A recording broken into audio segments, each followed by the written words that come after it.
যারা নির্বাচন করে তারা নির্বাচন করবে। এখানে বড় দল ছোট দল নিয়ে তো কোনো কথা নেই। রাজনৈতিক দলগুলো তো আছে, সব রাজনৈতিক দল আছে, এবং রাজনৈতিক দলগুলো যারা নির্বাচন করে তারা নির্বাচন করবে। এখানে বড় দল ছোট দল নিয়ে তো কোনো কথা নেই।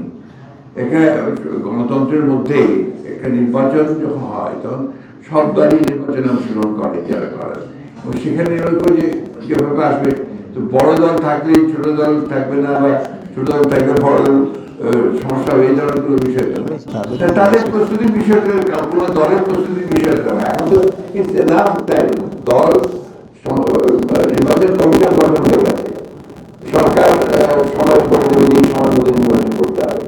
এর মধ্যে আর সমস্ত দল তো রাজনৈতিক দলগুলো তো নির্বাচনের জন্য সবসময় তৈরি থাকে, কারণ প্রস্তুতির উপর তো নির্বাচন নির্ভর করে না। আমরা যদি প্রস্তুত না থাকি নির্বাচন কি অপেক্ষা করে আমাদের জন্য?